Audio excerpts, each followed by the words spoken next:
ओए कल्लू, हाथ चला रहा है या मेहंदी लगा रहा है? देख वो सामने से फौज आ रही है चटखोरों की।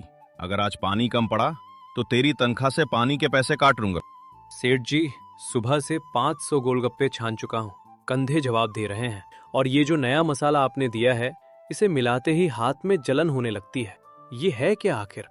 धन्नू इधर उधर देखते हुए धीरे से बोला। चुप, ये धन्नू का गुप्त हथियार है। इसे सूंघने के बाद मुर्दा भी उठकर गोलगप्पे मांगने लगे। तू बस ये काली पुड़िया डाल और देख कमाल। जो एक बार चखेगा वो मेरा गुलाम बन जाएगा। कल्लू मन ही मन कुछ सोचने लगा। गुलाम नहीं, बीमार लग रहे हैं लोग। कल तो गज्जू काका कह रहे थे कि गोलगप्पे खाने के बाद उन्हें रात भर तारे दिखाई दिए। दूसरी तरफ माधव अपने पुराने गोलगप्पे के ठेले पर खड़ा था। आसपास सन्नाटा था। दूर दूर तक कोई ग्राहक नहीं दिख रहा था। हे भगवान, आज फिर वही हाल। 4 घंटे हो गए, सिर्फ 2 प्याले बिके हैं। धन्नू के यहाँ मेला लगा है और मेरे यहाँ सन्नाटा। क्या मेरी ईमानदारी ही मेरी सबसे बड़ी दुश्मन है? तभी उधर से गुजरते हुए रामू काका की नजर माधव के ठेले पर पड़ी। बेटा माधव, बुरा मत मानना, पर जमाना जहर का है। धन्नू के पानी में वो नशा है कि लोग खींचे चले जाते हैं। तू सीधा सादा लड़का है, ये धंधा तेरे बस का नहीं। काका, मैं लोगों के पेट में तेजाब नहीं डाल सकता। माँ कहती है कि बरकत वही है जिसमें किसी की हाय ना शामिल हो।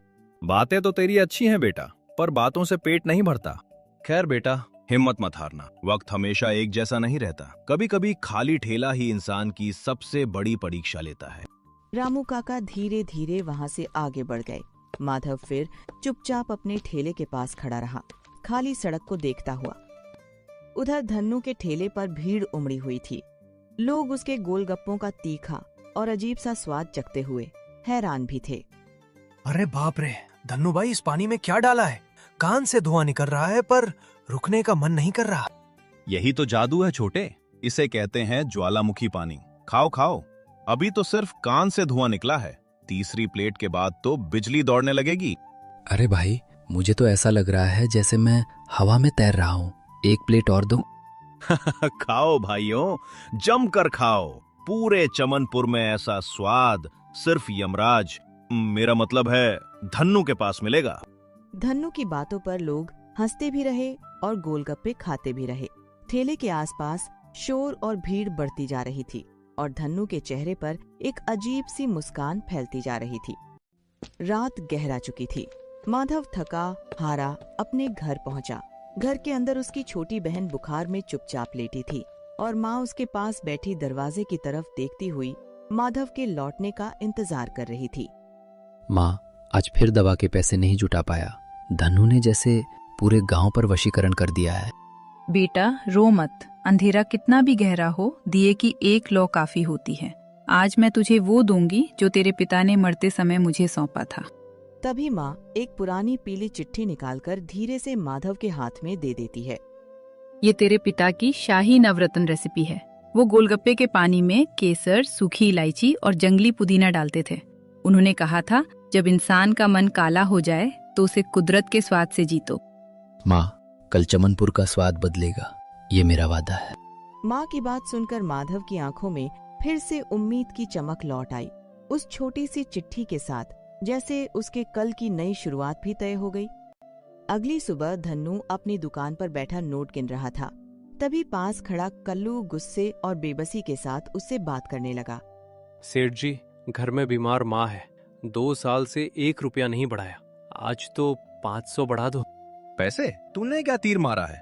मसाला मेरा, दुकान मेरी, तू तो बस एक चलता फिरता चम्मच है। निकल यहाँ से, वरना ये उबलता पानी तेरे सिर पर डाल दूंगा। ठीक है सेठ जी, आज आपने चम्मच को लात मारी है। याद रखना, यही चम्मच एक दिन आपकी लुटिया डुबोएगा। कल्लू गुस्से और दर्द के साथ वहाँ से चला गया और धन्नू अपने घमंड में मुस्कुराता हुआ फिर से नोट गिनने लगा। अगले दिन माधव ने अपने पिता की दी हुई नई रेसिपी से पानी तैयार किया और अपनी दुकान खोल दी। थोड़ी ही देर में पूरे बाजार में एक अनोखी खुशबू फैलने लगी जो लोगों को उसकी दुकान की ओर खींचने लगी। अरे ये क्या खुशबू है? ऐसा लग रहा है जैसे किसी ने इत्र छिड़क दिया हो। बहन जी, ये है शाही अमृत गोलगप्पा। इसमें कोई केमिकल नहीं, सिर्फ कुदरत का जादू है। एक बार चक्कर देखें। तभी सभी ग्राहक हैरानी से एक दूसरे की तरफ देखने लगे। उन्होंने पहला निवाला लेकर स्वाद चखा और तभी उनमें से एक ग्राहक उत्साह से बोल पड़ा। वाह, गला तर हो गया। धन्नू के यहाँ तो सिर्फ मिर्च और जलन थी, यहाँ तो सुकून है। अरे ओ, सबको बुलाओ, असली गोलगप्पे यहाँ हैं। देखते ही देखते माधव के ठेले के पास भीड़ बढ़ने लगी और पूरे बाजार में उसके गोलगप्पों की चर्चा फैल गई। दूसरी तरफ धन्नू का ठेला धीरे धीरे खाली होने लगा था। ग्राहक अब माधव की दुकान की तरफ जा रहे थे और यह देखकर धन्नू जलन और गुस्से से तिलमिला उठा। ये कल का छोकरा मेरी बादशाहत छीन रहा है। कल्लू, ओए कल्लू, कहाँ मर गया? अच्छा, वो तो चला गया, खुद ही करना होगा। तभी धन्नू अपनी जेब में हाथ डालकर एक लाल शीशी निकालता है।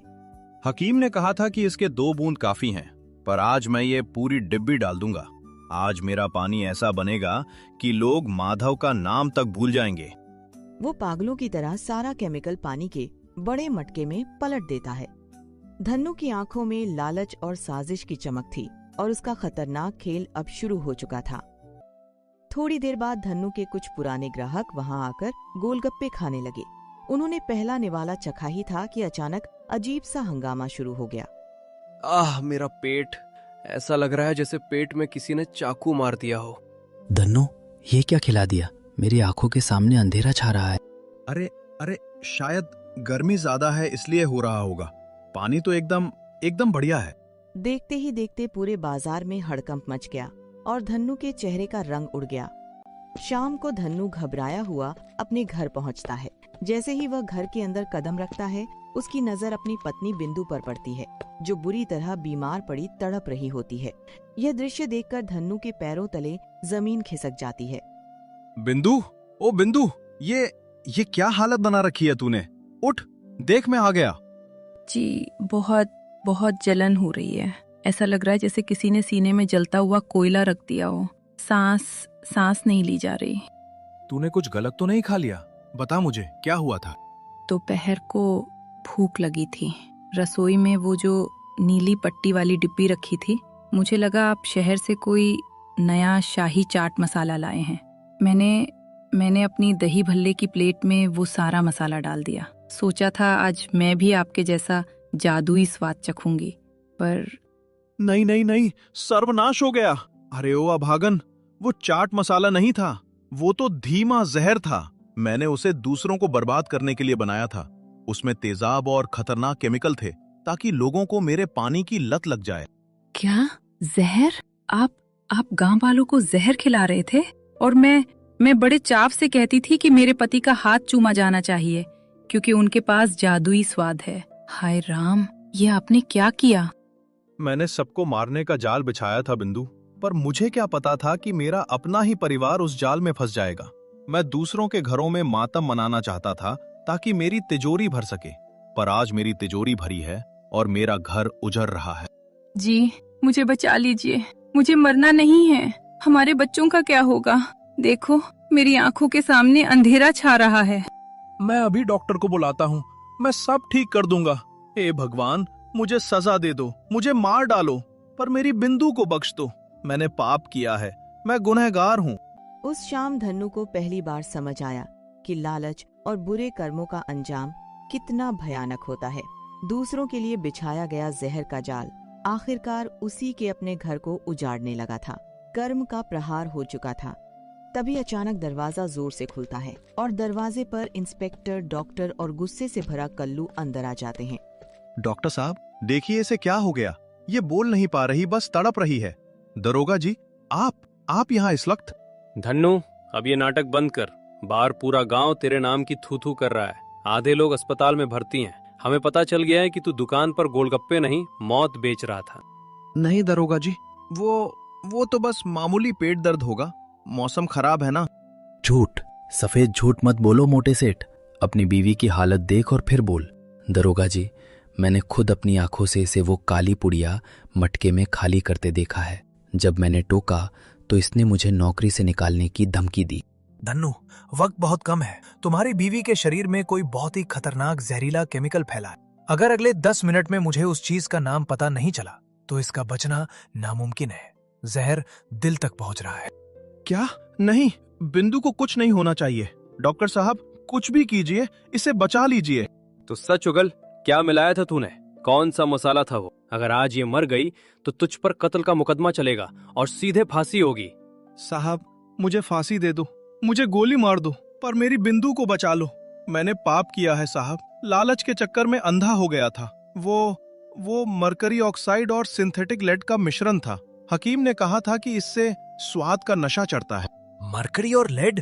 तुम पागल हो गए थे धन्नू। ये सीधा धीमा जहर है। ये इंसानों के फेफड़े और दिमाग सुन्न कर देता है। तुमने पूरे गांव की जान दांव पर लगा दी। छी धन्नू, तू इतना गिर जाएगा सोचा नहीं था। सिर्फ चंद सिक्कों के लिए तूने उन बच्चों के पेट में जहर डाल दिया जो तुझे धन्नू अंकल कहकर बुलाते थे।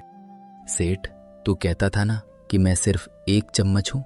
देख, आज इसी चम्मच ने तेरे जहर का घड़ा फोड़ दिया। अब सड़ना जेल में है।